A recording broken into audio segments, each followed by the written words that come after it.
Welcome to Lingthusiasm, a podcast that's enthusiastic about linguistics. I'm Gretchen McCulloch.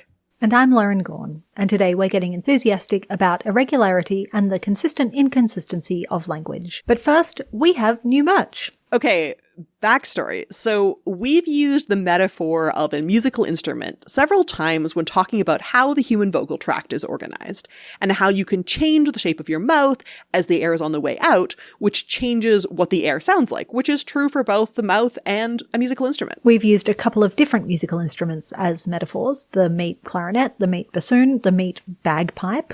But I just can't get that original imagery of the meat clarinet out of my head. Maybe it's because I played clarinet in high school. Who knows? So Lauren has very generously allowed me to persuade her that what we really need in our lives is some art of the human vocal tract and a clarinet merged together in meat colors.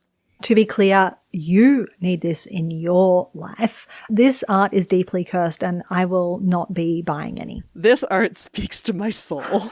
Our artist, Lucy Maddox, did an amazing job. Knocked it out of the park as usual. And Lingthusiasm patrons can even see behind the scenes some sketches of the several horrifying meat textures that she offered us as we were coming up with this design. Truly one of the most terrifying design briefs I have ever had to write. Go have a look at the meat clarinet available on all Lingthusiasm social media and tell us if you love or hate it. As people have pointed out, this is not actually an anatomically accurate drawing because the mouth at the end of the meat clarinet would have to be your mouth, and that was even more disturbing if we tried to line all that up. Just let me have my body horror in peace, okay? The meat clarinet is available on stickers, mugs, t-shirts, other horrifying objects. You can follow the merch links on our website or social media to see it for yourself and decide if you are hashtag Team Lauren or hashtag Team Gretchen on this front. Something I am really excited about is this is the first time we have launched merch with its very own zine. So a zine is like a miniature DIY magazine, hence the name, which you can reproduce yourself on a photocopier.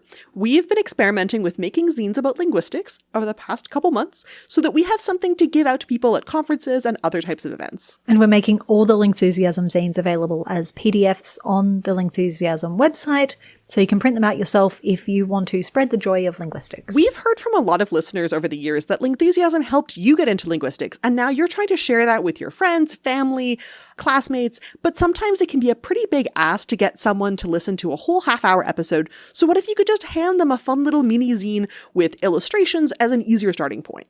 We've shared a couple of zines on Patreon already, and Gretchen's been sharing production updates through Patreon's Quips feature. If you want to be in the loop on this new little project, you can see future zines and you can give feedback before they're live for everyone. Our first three zines are one from me about Booba and Kiki, a zine from Lauren about gestures, surprise, surprise, and an extra teeny tiny zine about making words for small things from our technical editor, Leah Velleman. Thanks to everyone who's been following along for your enthusiasm about the zines. We love seeing photos of where they show up in your lives. You can print off a copy or two to put on your bookshelf, your coffee table, your bulletin board, wherever people might see it. A few people have already told us that they are leaving them in little free libraries or putting them on like zine swap racks, which I just think is so cute. Cute. I've been using the photocopier at work to print out copies to share with colleagues and students for educational purposes. Of course. And if you get inspired to make any linguistic zines or you know of other existing linguistic zine projects, let us know. You can read the new Meat Clarinet zine and all Lingthusiasm zines so far at lingthusiasm.com/zines. Our most recent bonus episode was all about poetry and how the structure of language shapes the structure of the style of poems. To listen to this and over 100 bonus episodes, go to patreon.com/lingthusiasm.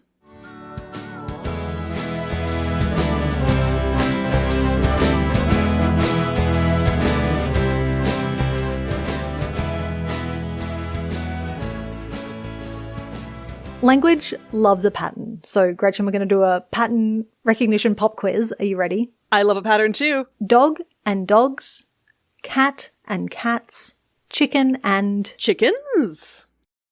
Great work. Hey! Okay, now. As you might have guessed from making a podcast in English, I am in fact an English speaker. Okay, now. Child and... Children. Correct. Not childs. Not childs. Sheep and... Sheep. Yes, unless you're talking about many breeds of sheeps, and then I guess that's possibly okay on analogy with fishes. Person and... People. Yes, although I do notice when, like, there's police reports and they talk about persons unknown. Right, or sometimes peoples of the world to refer to, like, ethnic groups or cultures. Oh yeah, pluralizing the plural is extra nifty. Thank you. Great English pattern recognition, including when the pattern is not regular. Let's take it up a step. Let's see how your pattern recognition goes for Yolmo, a language, as far as I'm aware, you do not speak. Everything that I know about Yolmo, including that it is a language of Nepal that you have done fieldwork on, I have learned from you on this podcast. Great. I'm very glad to hear that you haven't been withholding your Yolmo speaker status from me. I would be quite Absolutely upset. Not. What a secret. I'm going to give you one verb and the different ways that you can make that verb. And then I'll give you another one to see how your pattern recognition goes. Okay. See if you can spot where the pattern doesn't stay patterned. So the verb eat, we have sage, saterang, sasin. Okay, and these are eat in what kinds of eat? That's eat in the present, eating, and ate, which is not regular in English. Okay. But this is regular in Yolmo. Yes. Okay. And now we have the verb go. So doge, doterang, kalsin. So sage and doge both seem to pattern with each other. They both end in ge. I eat, I go. I eat, I go. Saterang and doterang both have this terang at the end. Eating, going. This looks pretty regular to me. And then we have sasin and kalsin. And this do that I was seeing for go all over the place is now kal, which looks completely different to me. Yeah, a little bit like when I translate it into English. So we've got I go, I am going, I went. Also very irregular. Yes, that's true. Yes. And so you have a completely different, it's not like it's a little bit the same like eat and ate. It's a completely different form popping up in the past here. And it's just the case that what is this kind of irregular in Yolmo for this word is also irregular in English in this way. That's such a neat coincidence that these two languages are irregular with respect to themselves for these forms, but then have this like macro regularity with respect to each other that I assume is coincidental. But also not surprising. Yeah. Because irregularity in this way tends to pop up on frequently used forms. And if there's one thing humans like to do, it's tell each other if they're going places, who's going where, what's up, where someone went. And so it's not surprising, but also I love your very classic linguist enthusiasm for finding irregular forms in a language. It's so fun. It's like going to someone's house and they've got like a weird little nook or a little stained glass window somewhere, or like just like some sort of interesting, quirky piece of decor or architecture. I just get so pleased with it. Indeed. And I feel like, especially for verbs, like this kind of irregularity is so common. It's a bit of a running joke among linguists. So there is a meme that circulates. Do you mean the classic meme, tense, moody, irregular? You must be a verb. Yes, I do. But as we'll discover in this episode, it's not just verbs. In fact, irregularity pops up all over language. And even though having things in neat, ordered, replicable patterns is really like language's modus operandi, irregularity also pops up all over the place as well. I feel like my opinions about irregularity have not always been quite this positive. When I first started trying to learn languages and being like, oh, I've got to learn all of these forms or all of these exceptions, I was a lot more like, why are they doing this to me? This is a horrible prank perpetrated by this language on me. Personally. But now that I have the more linguist brain galaxy view of the patterns between the irregular forms and what is irregular across languages, it just seems so much cooler. And just knowing there's no perfectly regular natural language, that this kind of feature arises just because of how language is transmitted from one generation of speakers to the next. And that when people have tried to create one, I think Esperanto being the primary example of this, which was created in an attempt to be a very regular language that would be easy to learn, it turns out that as people actually learn and use it, it evolved irregularities. And this seems to be something that evolves naturally even when we try to regularize it out because it seems like it ought to be easier. So in a fascinating twist of fate, the tendency to become irregular is in fact one of the most deeply regular things you can say about language. So let's take a tour of some of the ways that languages can be irregular. Sure. So this can start in the sound system and the sounds or the hand shapes that people use to create a language. And the sound system is a really good place of illustrating how irregularity has this sort of push and pull effect where sometimes the language gets a little bit bumpier and then sometimes the irregularity gets smoothed out again. And it seems to go back and forth. One of my favorite examples of this is a word you actually introduced me to way back when, which is the English word sneeze. One of my favorites, which we now say is sneeze because fn is just such a non-common. It was so irregular that we just freaked out about it and couldn't fneeze. We couldn't finandle it. Sometimes I think about the alt history of English where we actually instead introduced a whole bunch of other words beginning with fn and how making fnul that would be, but alas, this is one case where an irregular form was so irregular and so marginal that we lost it. But sometimes we can produce some irregularity. So like English has like click sounds as like a tisk or a like get someone's attention, like a type sound. And it's not we don't make words with those, but like it's possible that they could be moved into the sound system in some alternate universe. Right. And those sorts of, I've seen people sometimes call them like verbal gestures that are often sort of accompanying a gesture or like not necessarily having the same status as the grammatical part of the system, often include in various languages sounds that aren't part of the regular words in that language. Even though there are totally languages, Zulu and Xhosa being among them, that use clicks as part of their regular words, just as you might use a P or something in English.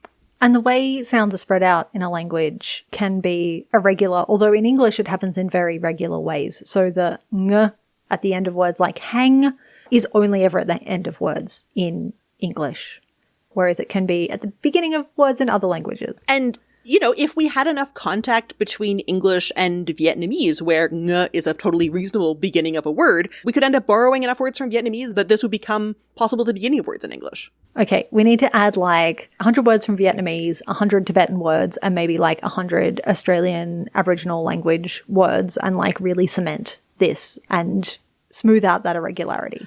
That sounds like a fun project to me. And in fact, that is sort of what happened with English and the V sound. I see there's precedent. My plan could work. English used to only have v between vowels, like in leaf and leaves. So English couldn't say vowel or verb. Nope. Like in leaf and leaves, which used to be pronounced leaves. So there was a vowel there, I promise. Hence the spelling. Yeah. And in Old English, this is what was the case. And then after the Norman Conquest, there were enough borrowings from French that did begin with V, like words like vowel, but also words like vine, which contrasted with English fine, and introduced V in a lot of other positions. And now we think of V as a totally separate sound in English, except for these like quote unquote irregular plurals, like leaf leaves, which used to actually be regular sound change. Right. So sometimes regularizing one area ends up irregularizing another area. I feel like when it comes to irregularity, we do just have to do a shout out to the English writing system, which feels irregular because English is such a borrower of a language and is so interested in keeping something that looks more like the original language than necessarily reflecting the way English speakers would pronounce something. English really prioritizes etymology in our spelling over pronunciation. And this is one kind of irregularity at the expense of another, really, because it makes the connections between the words from the other languages easier to spot. It makes the connections between, like, photograph and photographer, which have totally different vowels but are clearly related to each other in terms of roots. It makes those connections easier to spot, but then it makes the actual pronunciation of words harder to spot. But sometimes we can't cope with the irregularity. So it was very heartening for me as a child who really struggled to spell a word like could. It's got a silent L in it. Yeah, where does that come from? It's got a silent L, but that L doesn't even exist in there historically. But it came in because of analogy with would and should, where the L is still silent, but it's there etymologically because would and should are the past forms of will and shall. And then could is the past form of can, which, as you know, doesn't have an L in it. Not cal. Not cal. But the L gets added on analogy once the other ones have become silent. So even though it's not an etymological L, it's still an analogical L and has some function that makes sense at a different level. So regularizing this weirdly irregular quirk of historical reference. Whew. There are so many other fun kinds of irregularity that I don't want to get too caught up in spelling, because fortunately we have a whole episode about spelling and why it's complicated. So we can send you to that instead. I feel like there's also a bunch of lexical irregularity and irregularity around words. I love the phenomenon of unpaired adjectives in English, where you have something like kempt or couth or ept or sheveled. I feel like some of these are almost making a comeback with how often my friends love using the unpaired positive form of unkempt, disheveled, unseemly, uncouth, inept. And some of them are preserving old sound changes. Yeah. So unkempt is the opposite of uncombed. And inept is the opposite of unapt. So there's some sound changes that have made it less clear what the positive form is. There's also something more generally irregular and uneven around the way we have so many more words for negative things in English. We love constantly churning through and deciding that something is not polite enough, or we have lots of different ways to say that something like smells bad, which creates this irregular balance in how many positive adjectives or words we have and how many negative ones we have for particular phenomena.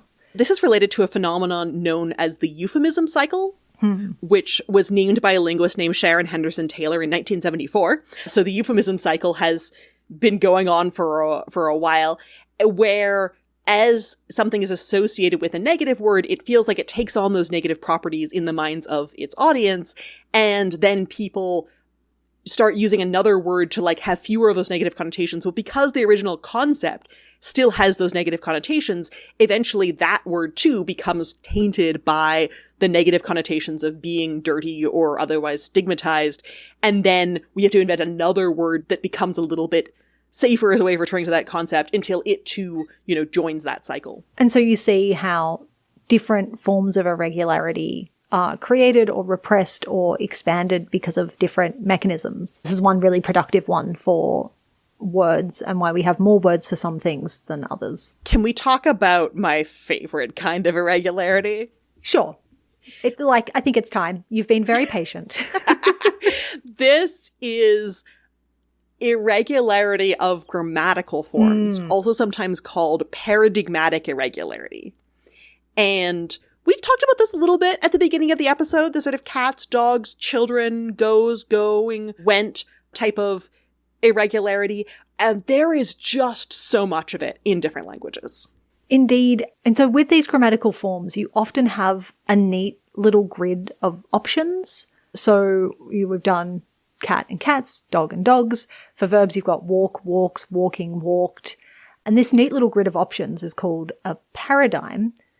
And some words every time will just fit neatly into the paradigm. So play, plays, playing, played. When you have fancier words, ironically, the more fancy and less common a word is, the more likely it's going to neatly fit in that paradigm. So compose, composes, composed, composing.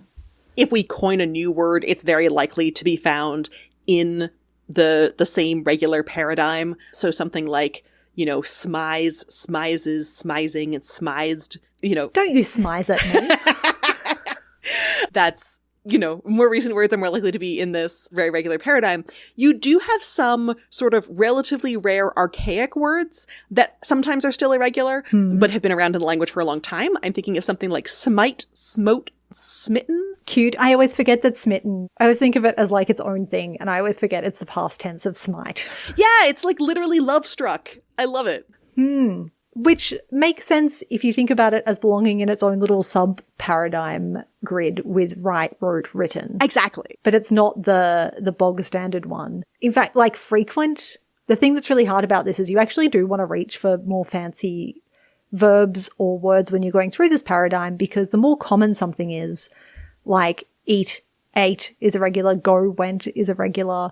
And in fact, there's this study that looked at like the 20 most frequently reported verbs for parents of young children who are learning English, where fully 50% of those 20 verbs, fully half, are irregular in some way in the paradigm. And that's not an accident, because part of the reason they still are irregular is because we use them so much that we remember that they're irregular. Yeah. Some of the ones, things like smitten, which gets preserved primarily in this particular like adjective context.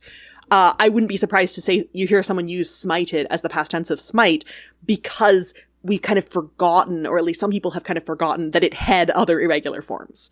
Delighted to report an insufficiency of people being smited. Whereas for writing, we talk about this all the time, and so people are unlikely to forget that wrote or written are the irregular past tense forms. Yeah. And like English is pretty weak on the paradigm game, I have to say. When I was learning French in school, we had a whole book called a Becherel, which is just like 250 pages in this little compact hardback volume that is about the art of conjugating and has all of the different verbs in all of their different forms, in the different tenses, the subjunctive, and this one has a double L in it, so it has to be its own thing because sometimes the L is doubled and sometimes it isn't, and this directory where you could look up all the verbs, and we spent so much time with our Becherels. What does Becherel mean? Well, I just learned it at the time for the name of this particular kind of book in French. Right.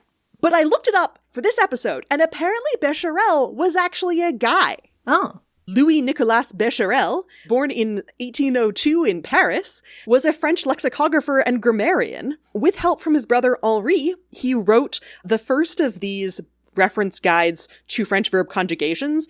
Then he wrote a second one. It became this really popular version of a Becherel, and now people often use a Becherel as just the generic term for a conjugation book in French, whether or not it's produced by Becherel and his successors, but they're still being sold. Amazing. It's a bit like that period where a whole bunch of people just called their dictionary Merriam's dictionary after Merriam-Webster, where Merriam was a real person and Webster was a real person, but it just became a generic term. Like a Webster was just a dictionary. Yeah. And yeah, Becherel was a guy.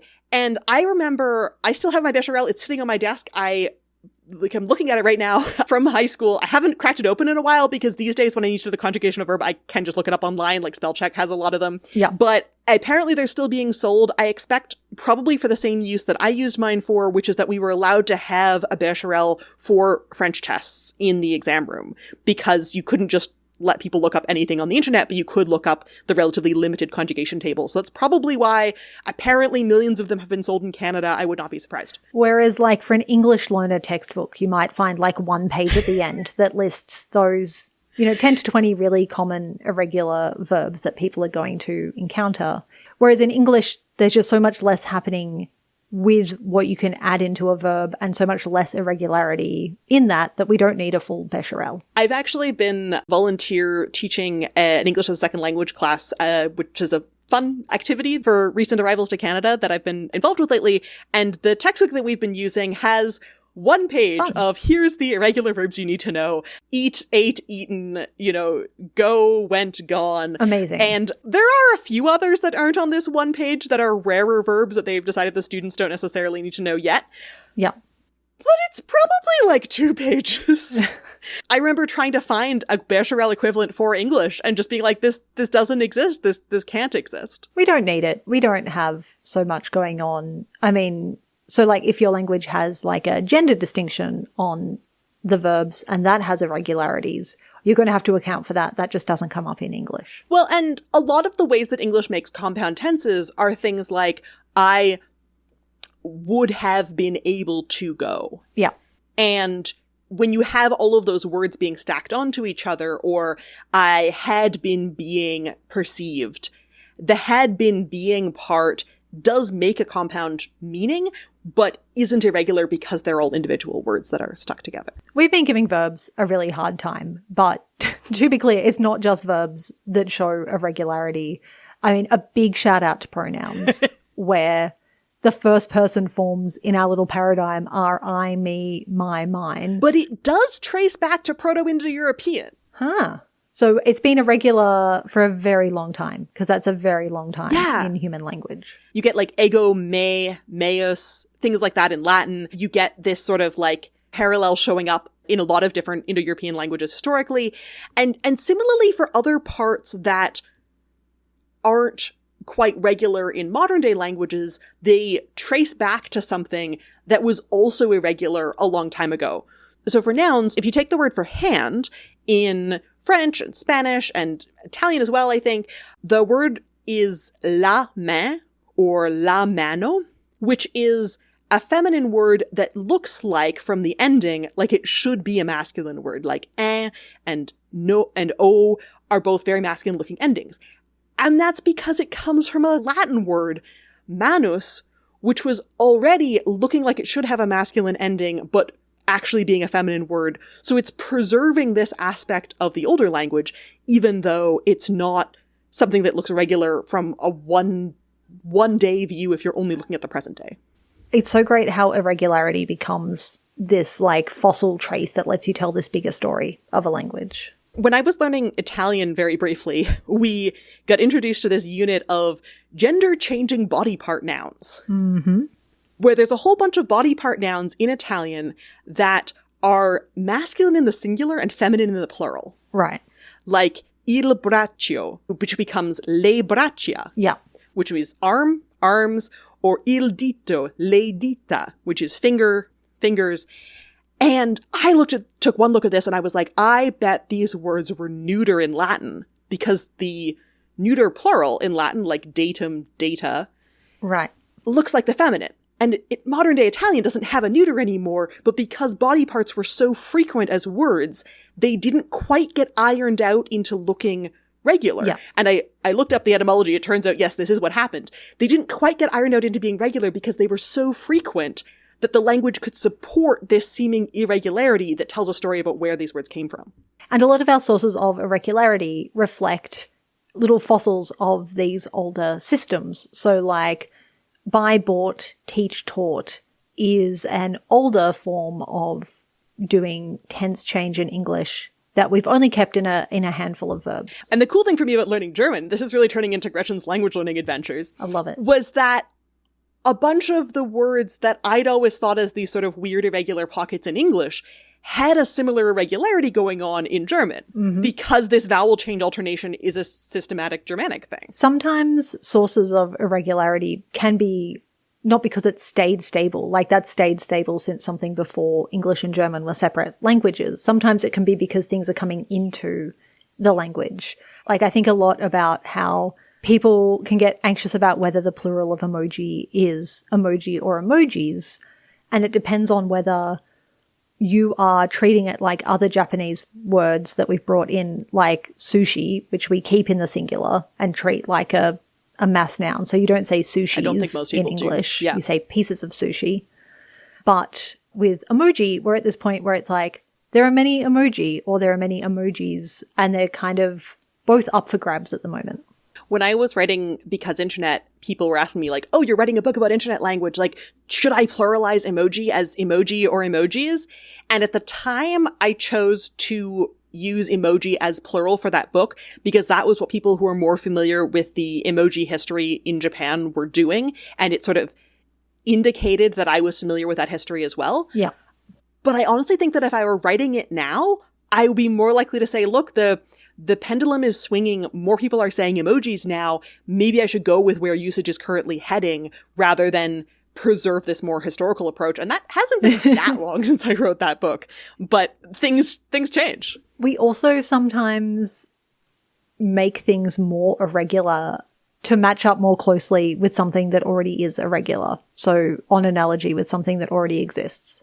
So the older and more historic past tenses of dive and sneak are actually dived and sneaked. Huh.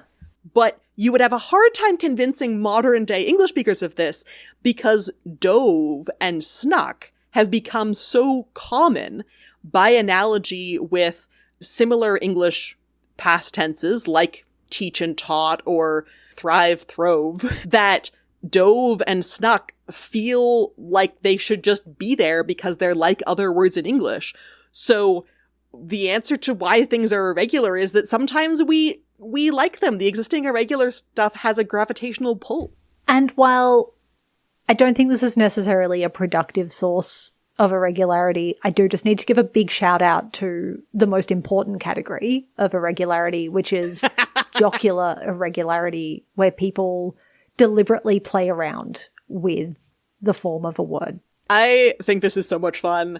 I think that the delightful absurdism in saying, octopodes or octopodes to, which really sounds like a hidden Greek playwright has one with eight arms. It's so fun. And people like extending octopodes to other types of words. Yes. So once you've got octopus to octopodes, you can have glamourpuss goes to look at all those glamourpodes. Ah, amazing. Or there's a period in like computer nerd history when it was very popular to use boxen as the plural of box by analogy with oxen. Yeah. Like, come on, that's great. That's so fun. Yeah, a very important and often underappreciated way of showing linguistic competence by playing around and messing around with the paradigms, but not necessarily something that stays productive. Sometimes I start doing something and it's for a bit, and then 5 or 10 years later, I'm still doing it, and maybe it's not a bit anymore. Yeah, I really think the jury's out with octopus and its various plurals. Check in again in 50 years, I will let you know. So we've talked a little bit about go and went. It's come up as a couple of examples. And I thought I'd just flag that this has a very specific technical name in linguistics. I love all of the kinds of irregularity, but this kind is especially cool and has a very special place in my heart. Is this your favorite form of irregularity? Is that how far we've come? Yeah, I think fine. this is where we've come. So when part of your paradigm just replaces, instead of like changing the affix or anything, it just slaps a whole different word in there with a whole different form and often a whole different history, that is known as suppletion. So when you have something like bring brought, you can still see that they're both clearly like bruh words. They've got a common history. It's just a different word change pattern. But go went, Yeah. or good better, or bad worst really look like completely different words. And it's only that we're so used to them as English speakers that we're like, yeah, these are just variants of the same word, like obviously. And this is because at one point in history, they were genuinely completely different words that have like smushed themselves together into different parts of the paradigm. Went is the old past tense form of wend, which like wend one's way, like move. So it's still a word that has a similar semantic sense to go. In Yolmo, that cal suppletive past tense for do. So do is the regular verb to go, crops up across all of Tibetan. Yeah. It's only in this branch of the family where they've taken a word that meant like Ooh. to cross. It's like to cross a bridge or something. And it's just, my theory is like, if you're leaving one of these villages, you're leaving via a bridge because we're up in the hills. Yeah. And maybe especially if the leaving has happened in the past, it's more likely that it was like a bigger trip. I don't know.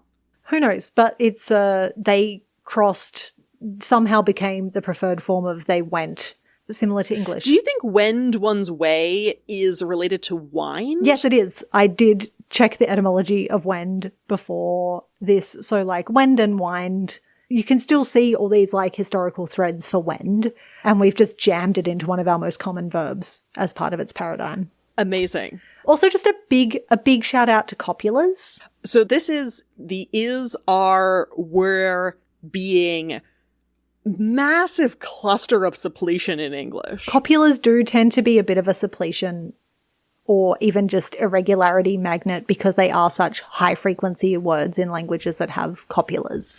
We have a whole episode about copulas as well because there are so many different areas where irregulars show up. And like in many of the languages that I have studied, especially any of them that have been Indo-European languages, there's been irregulars in the copula form. And there's been irregulars often also in the go form as well. Like the Romance words for go, like aller and je vais and irai, these are all French forms of the verb go, and they sound completely different from each other. There tend to be some things that are commonly found to be irregular. We've name-checked a whole bunch of them in this episode. In signed languages, negation is a huge magnet for irregularity. Ooh. So in Auslan, like really basic verbs, the positive and negative forms will have something different about them, but it's not like a neat nt or not or no that's like very neat as a paradigm in English, but like can is like you draw your index finger and thumb away from your nose and then can't in a straight away part, and then can't you like rotate them against each other.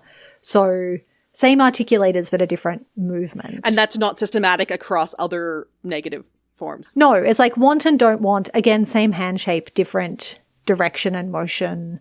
Like and don't like. All these things, the positive and the negative aren't just a very regular paradigm of like the positive and the negative. They're all doing something slightly different. That's fascinating that you'd say that because in ASL, that's also true. So can is produced with the fists up, bent at the wrists, and can't is produced with the little fingers out, striking against each other. This is not at all systematic. Oh, so completely different. Uh-huh. It's interesting you say that because there's a World Atlas of Linguistic Structures survey from Ulrike Zeschen, which is all about the prominence of irregularity in verbs in signed languages. And there's like, of the 35 signed languages surveyed, literally one has no irregular I'm starting to negatives. think that this is not an irregular pattern at all. This is a highly regular pattern. 21 of the 35 have more than 5 verbs that show this kind of irregular pattern. So this is just a massive locus of common irregularity in signed languages. There are a couple examples of negative irregularity in English. I'm thinking of something like will, won't, Yeah. or shall, shan't, which are sort of the Yeah. two that I can think of where there's this irregularity with the L. But this is not the same kind of systematic common across signed language families, not even related signed languages. I guess there's also English weirdly doesn't have a contracted negative form with am, except in some varieties. So we have isn't and wasn't and aren't and weren't, but we don't have amn't. At least my variety of English doesn't have amn't. I hear that it's found in Irish. Shout out to Irish and those varieties of American English that are re-regularizing and keep amn't in their paradigm. Big ups to you. I've also heard that ain't originally started as amn't and then got extended to the rest of the paradigm and then denigrated. So, you know, sometimes in like stigmatized forms of language, like bits of regular or irregularity can pop up. Irregularity has this real interesting effect when we see how, especially children, acquire irregular forms. And there's such a common trajectory that we can map across all kinds of irregularity. So at the start, a child is using words with like no additional morphology. So they'll just say shoe or child, whether it's one shoe or 20 shoes. There's no marking of that at all. And then at the next stage, they do regular and regular plurals correctly. They look like little language learning geniuses. So they'll say shoes, they'll say children. You're just like, great, you are learning language. Great job, child. Yep. But then they appear to go backwards. So they'll start saying Plot child twist. instead of children. And you're just like, oh no, but you could say that properly before. But it appears at this stage where like their correct usage drops is where they're actually learning shoes is the default form and they've learnt this rule and they're applying it. They're just over-applying it now. I love how the sort of quote-unquote mistakes that people make can tell us something about the language system that's going on in their heads. Yeah, it actually shows that they're really acquiring this as something productive. They're applying to shoes, child's, pantses, just like, ooh, got to really, really That's apply great. it in all contexts. And then it's only at the end that they go back up to being able to competently say shoes and children. They relearn, oh, this one's actually irregular. I've got to have my special rule for this. And so they go from being competent to, like, if you're plotting correct usage, they drop and then it comes back up. And so this is known as a U-shaped competence curve. Because it makes that shape of a U. I just think this is so nifty. And I think it's really important. Like, I don't want to be like, and then at this age they do this, and this age they do that. Like, even some of the earlier studies where they were plotting this out, it was just like, oh, this kid who's like a few months past 2 can do the correct plural like 98% of the time. At the same age, like, other kids in the study were doing it like 30 or 13% of the time. So it's not about like hitting milestones at particular times. It's this process of learning each word individually and not having really a system, learning the system and over applying it, and then returning to that irregularity. It's such a fun thing to observe if you have any kids in your life who are going through that stage. Yeah. And shout out to Carolyn Rowland, whose textbook not only summarized this, but she picked out all the really fun examples like pantses. I really appreciate that level of like textbook quality summary. I also think this is relevant from a language learning perspective because sometimes I feel like I'm jealous of kids who are learning their language what seems like so smoothly, but they're actually going through this trajectory of like trying to learn the irregular forms and over-regularizing and then coming back and learning them. And I feel like it's helped me be more relaxed about sometimes I'm not going to get all of those forms in the paradigm correctly, and people still understand children, they can still understand me as I'm gradually figuring out how to do that. I'm really glad this process has helped you make peace with your language learning experiences. I think perhaps the best summary of how my feelings about irregularity have evolved comes from a meme that I saw on Tumblr many years ago, and I have since seen quoted in screen cap form all over the place, sometimes attributed to me, which I didn't come up with, but we will link to the whole blog chain of the original source. Can you help me read this meme? Sure. When you don't know anything about linguistics. The plural of memorandum is memoranda. Why can't people get it right? When you know a little about linguistics. The plural of memorandum should just be memorandums, because that's how people naturally say it. Memoranda is just prescriptivism. When you know a lot about linguistics. Oh my god. So certain English words were borrowed from Latin and Greek, have competing plural forms, with one form using the English plural s and the other using a borrowed Latin or Greek form. Do you realize how cool this is? A language borrowing inflectional morphology from another language. And here the two competing plural forms have become markers of education, expertise, social class. Isn't that incredible? When you have a degree in linguistics and DGAF anymore. Memorandables. Memorandables.